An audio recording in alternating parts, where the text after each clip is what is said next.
So hello friends, welcome back to Raw and Recovery. Yanni here. Last time we spoke about the fifth and sixth week in the rehab center that I attended, and tonight I'm going to talk to you guys about the seventh and eighth week. So finally, I was done all my character defects. I finally got in patience, let's say right, if you want to call it, thinking that I was a very patient man in the past. I realized that I really wasn't. I wanted everything done yesterday, I wanted the end result of stuff very unrealistically. Anyway, the funny thing is that the funny and the most important thing is that after getting rid of all that clutter inside of me, I really started to feel good. I really started to feel better. I really started to connect with my feelings, to feel my emotions, right? So this was an exciting part of my journey because it was I was getting ready to go on transition, and transition meaning that I was going to be spending some time out of the rehab center, meaning instead of getting driven to meetings and driven to places, I had access to take the bus,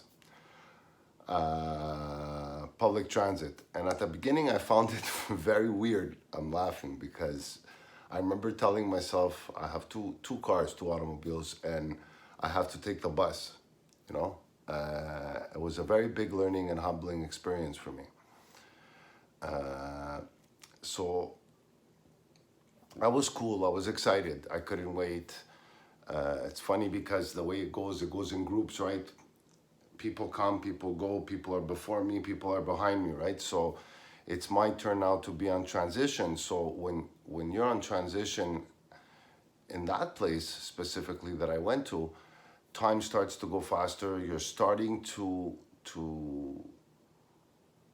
focus on getting out of the place. But the whole point of that is not to focus on getting out. The whole point is to try to focus to stay in the present, right?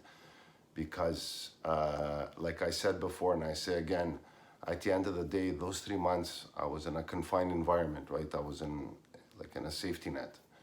I wasn't in the real world yet. And, but it slips away. It's only normal. It probably has slipped away for a lot of people, meaning slipped away, always looking ahead, always looking forward. And it's funny because for me, I really started to get nervous. I started to get scared, and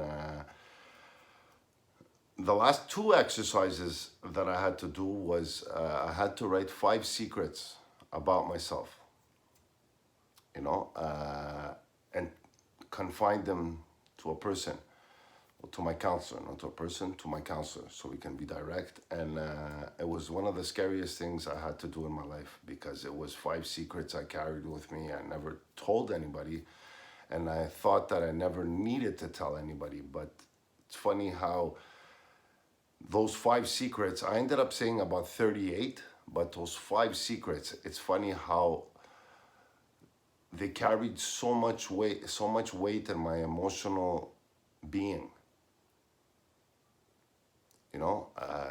I don't know if this makes sense for anybody out there, but this made a lot of sense to me when I let those out into the universe. I felt a sense of relief. I had never ever felt better. And the funny thing is that I had a really, really hard time to write a forgiveness letter for myself. It was very difficult for me, because not because you work on yourself and you're getting everything right, let's say, or you think you're getting everything right at the time. That what, life is beautiful and you don't have to man up and own up and take responsibility for the actions you have caused in the past, right? And it was hard to forgive myself. It was hard. Sometimes I still have a hard time today, and we're going back almost 4 years later. But the key thing here is, to accept what you've done, man up, take responsibility, earn it, and through a learning experience, don't do it again. That's what I learned from that. And I go back to the bus rides. Ended up being it was me with two buddies leaving about an hour and a half before the meetings. Doing the whole bus ride. We got close. It was pretty. It was a pretty very fun experience. And the cool thing about that is that now I was allowed every Sunday. The first Sunday I was allowed to leave from 1 to 3. The second Sunday from 1 to 4 in my last month. The third Sunday from 1 to 5. And my final Sunday was 1 to 5 as well. And I remember this was the first experience. 1 to 3, me, my parents, my cousin. We went to a restaurant to have brunch for the first time. And the truth, honestly, was scary. Going back to it, it was scary. I felt like an alien. I felt different. I felt good, but I had this big fear of the world, that I had to work on to overcome. I felt, to put it very simple, I felt like a little kid. Like I didn't know what to do. I didn't know how to react. I didn't know how to act, because I stopped growing. There was a certain point in my life when I would numb myself on drugs and alcohol. I stopped growing as a human being. I stopped taking responsibility for myself. I stopped taking responsibility for my actions, right? It was everybody's fault except mine. And then here you are ordering 2 eggs, bacon, let's say, for example, and there's people around you, you're looking around, people are just going on with their life, and you're realizing that, what? You're not all that. I wasn't all that. I was nothing special. Like, the world doesn't need me to turn. Today I realized that. And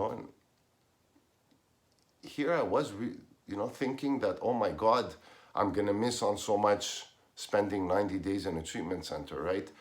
And all these things came into proportion, came into my understanding, came into the light for me.